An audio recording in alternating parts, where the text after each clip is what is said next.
ಅಧಿಕಾರ ಸ್ವೀಕರಿಸಿದ ನಂತರ ಮೊದಲನೇ ಬಾರಿಗೆ ನಾರಾಯಣಪುರ ಜಲಾಶಯಕ್ಕೆ ಭೇಟಿ ನೀಡಿದ ಜಲ ಸಂಪನ್ಮೂಲ ಸಚಿವ ರಾಮಲಿಂಗಾರೆಡ್ಡಿ. ನಾರಾಯಣಪುರ ಜಲಾಶಯ ವೀಕ್ಷಣೆ ಮಾಡಿದರ ಜೊತೆಗೆ ಜಲಾಶಯ ಒಟ್ಟಾರೆ ನೀರಿನ ಸಂಗ್ರಹಣೆ ಹಾಗೂ ಇನ್ನು ಜಲಾಶಯ ತುಂಬಲು ಎಷ್ಟು ಟಿಎಂಸಿ ನೀರು ಬೇಕಾಗುತ್ತದೆ ಎಂಬುದರ ಬಗ್ಗೆ ಮಾಹಿತಿಯನ್ನ ಪಡೆದರು. ಹಾಗೆ ಬೂದಿಹಾಳ ಪೀರಾಪುರ ಏತ ನೀರಾವರಿ ಬಗ್ಗೆ ಮಾಹಿತಿಯನ್ನ ಪಡೆದರು. ಈ ಯೋಜನೆಯಿಂದ ನೀರಾವರಿ ವಂಚಿತ ಒಟ್ಟಾರೆ 33 ಗ್ರಾಮಗಳಿಗೆ ನೀರು ಒದಗಿಸುವ ಯೋಜನೆ ಇದಾಗಿದೆ. 43,997 ಎಕರೆ ಅಂದರೆ 17,805 ಹೆಕ್ಟೇರ್ ಪ್ರದೇಶಗಳ ನೀರಾವರಿ ಕಲ್ಪಿಸುವ ಯೋಜನೆ ಇದಾಗಿದೆ. ಹೀಗಾಗಿ ಸಂಪೂರ್ಣ ಮಾಹಿತಿ ಪಡೆದ ಜಲ ಸಂಪನ್ಮೂಲ ಸಚಿವರಾದ ರಾಮಲಿಂಗಾರೆಡ್ಡಿ ಸ್ಕಾಡಾ ಗೇಟ್ಗಳ ಕಾರ್ಯನಿರ್ವಹಣೆ ಬಗ್ಗೆ ವೀಕ್ಷಣೆ. ಕುಡಿಯುವ ನೀರಿಗೆ ಸಮಸ್ಯೆ ಇಲ್ಲ, ಆದರೆ ರೈತರು ಬೆಳೆ ಬಿತ್ತನೆ ಮಾಡಿದ್ರೆ ಸದ್ಯಕ್ಕೆ ಅವರಿಗೆ ನೀರಿನ ಅಭಾವ ಇದೆ. ಆದರೆ ಇನ್ನು ಆಗಸ್ಟ್ ತಿಂಗಳವರೆಗೆ ಮಳೆ ಆಗುವ ಸಾಧ್ಯತೆಯೂ ಇದೆ. ರೈತರು ಆತಂಕ ಪಡಬಾರದು ಎಂದು ಸಚಿವರು ರಾಮಲಿಂಗಾರೆಡ್ಡಿ ಧೈರ್ಯ ತುಂಬುವ ಮಾತುಗಳನ್ನು ಹೇಳಿದರು. ಬೂದಿಹಾಳ ಪೀರಾಪುರ ಕಾಮಗಾರಿ ಬೇಗ ಪೂರ್ಣಗೊಳಿಸುವಂತೆ ರೈತ ಮುಖಂಡರಿಂದ ಸಚಿವರಿಗೆ ಮನವಿ ಪತ್ರದ ಮೂಲಕ ಆಗ್ರಹ. ಇದೇ ಸಂದರ್ಭದಲ್ಲಿ ಮುದ್ದೇಬಿಹಾಳ ಶಾಸಕ ಸಿಎಸ್ ಅಪ್ಪಾಜಿ ನಾಡಗೌಡ, ಸುರಪುರ ಶಾಸಕರಾದ ರಾಜ ವೇಣುಗೋಪಾಲ ನಾಯಕ, ಕೆಬಿಜಿಎನ್ಎಲ್ ವ್ಯವಸ್ಥಾಪಕ ನಿರ್ದೇಶಕ ಕೃಷ್ಣಮೂರ್ತಿ ಕುಲಕರ್ಣಿ, ಡಿಸಿ ರಾಹುಲ್ ತುಕಾರಾಂ ಪಾಂಡ್ವೆ, ಎಸ್ಪಿ ಪೃಥ್ವಿಕ್ ಶಂಕರ್, ಕೆಬಿಜಿಎನ್ಎಲ್ ನಾರಾಯಣಪುರ ಮುಖ್ಯ ಅಭಿಯಂತರರಾದ ಜಿಜಿ ಪವಾರ್, ನಾರಾಯಣಪುರ ಅಧೀಕ್ಷಿತ ಅಭಿಯಂತರರು ರಮೇಶ್ ರಾಥೋಡ್, ಕಾಲುವೆ ವಲಯ ನಂಬರ್ 1 ಭೀಮರಾಯನ ಗುಡಿ ಕೆಎಸ್ ಅಭಿಮನ್ಯು, ಮುಖ್ಯ ಎಂಜಿನಿಯರ್ ಅಣೆಕಟ್ಟು ವಲಯ ಆಲಮಟ್ಟಿ ಡಿ ಬಸವರಾಜ್, ಕಾರ್ಯದರ್ಶಿ ಜಲ ಸಂಪನ್ಮೂಲ ಅಧಿಕಾರಿ ಬಿಎಸ್ ಶಿವಕುಮಾರ್, ರಾಜ ಕುಮಾರ ನಾಯಕ, ರಾಜ ಸುಶಾಂತ್ ನಾಯಕ, ಮುಖಂಡರಾದ ರಾಜಶೇಖರ ಗೌಡ ಪಾಟೀಲ್, ಯಂಕುಂಬ ಸಾಹುಕಾರ, ರವಿಚಂದ್ರ ಸಾಹುಕಾರ, ನಿಂಗಣ್ಣ ಬಾಚಿಮಟ್ಟಿ, ಗುಂಡಪ್ಪ ಸೊಲ್ಲಾಪುರ, ಶಾಂತಪ್ಪ ಮೆಸ್ತಕ, ಅಮರೇಶ್ ಕೋಳೂರು, ತಿಮ್ಮಣ್ಣ, ವೀರೇಶ್ ಸೇರಿದಂತೆ ನಾರಾಯಣಪುರ ಸುತ್ತಮುತ್ತಲಿನ ಗ್ರಾಮಗಳ ಕಾಂಗ್ರೆಸ್ ಮುಖಂಡರು, ಕಾರ್ಯಕರ್ತೆಯರು ಹಾಜರಿದ್ದರು. ಡಬಲ್ಇ ಹನುಮಂತ ಕೊಂಡೂರು, ಸುರೇಂದ್ರ ರೆಡ್ಡಿ, ಎಡಬಲಿಗಳಾದ ಮಹಾದೇವಪ್ಪ ಭಜಂತ್ರಿ, ರಾಘವೇಂದ್ರ ಕುಲಕರ್ಣಿ, ಶಂಕರ ಹಡಲ್ಗೇರಿ, ಬಸವರಾಜ್, ಎಇಗಳಾದ ಶ್ರೀಶೈಲ ಬಿಂಜೂರು, ವಿಜಯಕುಮಾರ್ ಅರಳಿ, ಬಾಲಸುಬ್ರಹ್ಮಣ್ಯಂ, ಬಾಲಚಂದ್ರ, ಶಿವಕುಮಾರ್, ಅಮರೇಶ್ ರಾಥೋಡ್, ಮಹೇಶ್ವರಿ ಪತ್ತಾರ್, ಆದಿಲ್ ಶಫಿ ಸೇರಿ ಇತರೆ ಅಧಿಕಾರಿ ವರ್ಗದವರು, ಸಿಬ್ಬಂದಿಗಳು ಹಾಜರಿದ್ದರು. Bureau report cameraman Lal Singh Rathod ಜೊತೆ ಶಿವು ರಾಥೋಡ್, ಪ್ರಶಾ Power TV, Yadgir.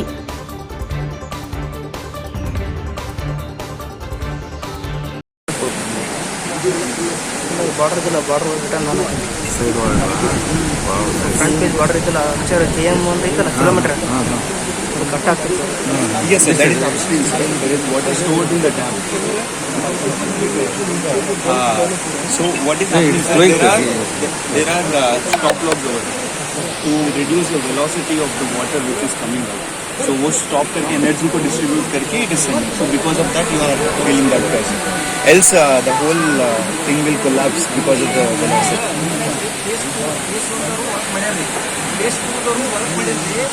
2 lakh spoil sample ಮಾಡಿ ರೈತರಿಗೆ ವಿತರಣೆ ಮಾಡತಕ್ಕಂಥದ್ದು ಕಟ್ಟ ಕಾಮಗಾರಿ ಮಾಡಿದ್ವಿ. ಫೇಸ್ 2 ಸರಿ ಕಾಮಗಾರಿನೇ ಮಾಡಿಲ್ಲ.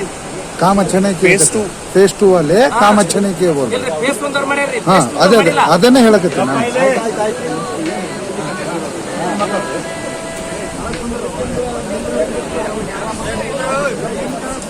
फेस 2 जो है वो भीमरायनगुड़ी से आगे की तरफ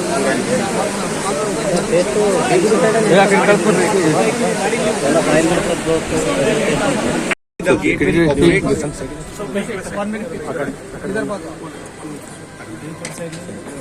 Sir, you can hear the sound.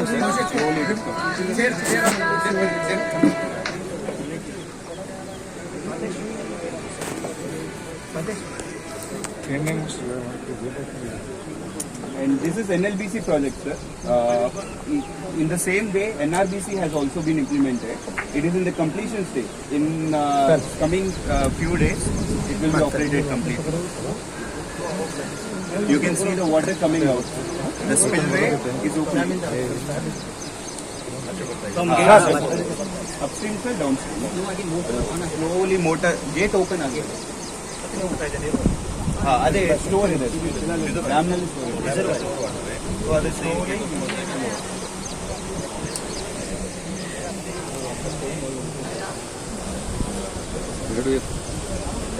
So this project is So ऐसे 4 1 2 3 4 उस तरफ से 3 सर थर्ड 1 2 थोड़ा साइड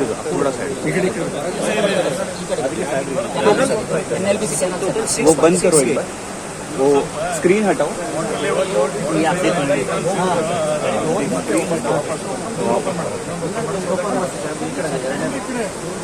सर यहाँ पे 5 गेट्स है ಇನ್ನೊಂದು अभी एक ಅವರೇ गेट ಈ ಕಡೆ ಬರ್ರಿ ಸ್ವಲ್ಪ ಕಾಣಬೇಕಲ್ಲ ಭಯ್ಯ ಅದು ಕಾಣಬೇಕು ಗೇಟ್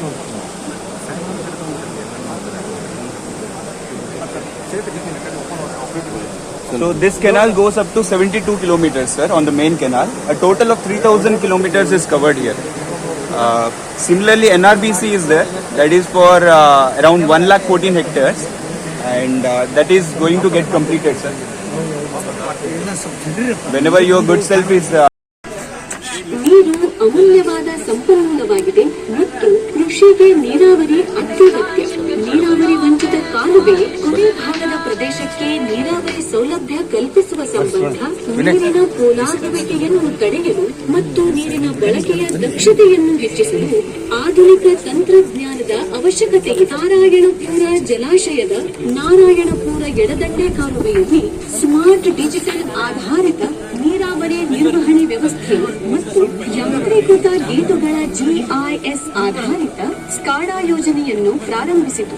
ನಾರಾಯಣಪುರ ಎಡದಂಡೆ ಕಾಲುವೆಯು ನಾರಾಯಣಪುರ ಜಲಾಶಯದ ಪ್ರಮುಖ ಮುಖ್ಯ ನಾಲೆಯಾಗಿದ್ದು ಕಾಲುವೆಯ ಉದ್ದ 77.52 ಕಿಲೋಮೀಟರ್ ಇರುತ್ತದೆ. ಇದನ್ನು 10,000 ಕ್ಯೂಸೆಕ್ಸ್ ನೀರಿನ ಹರಿವಿಗೆ ವಿನ್ಯಾಸಗೊಳಿಸಲಾಗಿದೆ. ಸ್ಕಾಡಾ ಯೋಜನೆ ಅನುಷ್ಠಾನದಿಂದಾಗಿ ಕಾಲುವೆಯು ಯಾಂತ್ರೀಕೃತಗೊಂಡು ಇಡೀ ನಾರಾಯಣಪುರ ಎಡದಂಡೆ ಕಾಲುವೆಯ ಅಚ್ಚುಕಟ್ಟು ಪ್ರದೇಶದ ರೈತರು ನೀರನ್ನು ಸಮಂಜಸವಾಗಿ ಸಮಾನವಾಗಿ ಮತ್ತು ಪರಿಣಾಮಕಾರಿಯಾಗಿ ಹಂಚಿಕೆ ಮತ್ತು ನೀರಿನ ನಷ್ಟವನ್ನು ಕಡಿಮೆ ಮಾಡಲಾಗಿದೆ. ಕಾಲುವೆ ಜಾಲದ ನೀರು ನಿರ್ವಹಣಾ ವ್ಯವಸ್ಥೆಯ ದಕ್ಷತೆಯನ್ನು ಸುಧಾರಿಸುವ ಮೂಲಕ ಉಳಿತಾಯವಾದ ನೀರನ್ನು ಕೊನೆ ಭಾಗದ ನೀರಾವರಿ ವಂಚಿತ ಅಚ್ಚುಕಟ್ಟು ಪ್ರದೇಶಗಳಿಗೆ ಒದಗಿಸುವ ಮೂಲಕ ಬೆಳೆಗಳ ಉತ್ಪಾದಕತೆಯನ್ನು ಹೆಚ್ಚಿಸಲಾಗಿದೆ. ಸ್ಕಾಡಾ ಮಾಸ್ಟರ್ ಕಂಟ್ರೋಲ್ ಕೇಂದ್ರದಲ್ಲಿ ಅಳವಡಿಸಲಾದ ಸ್ಕಾಡಾ ವ್ಯವಸ್ಥೆಯು ಕಾಲುವೆ ಜಾಲದಲ್ಲಿನ ನೀರಿನ ಹರಿವಿನ ಮಾಹಿತಿಯನ್ನು ಶೇಖರಣೆ ಮಾಡುತ್ತದೆ. ತದನಂತರ ಕಾಲುವೆ ಜಾಲದಲ್ಲಿನ ನೀರಿನ ಹರಿವನ್ನು ನಿಯಂತ್ರಿಸುವ ವ್ಯವಸ್ಥೆ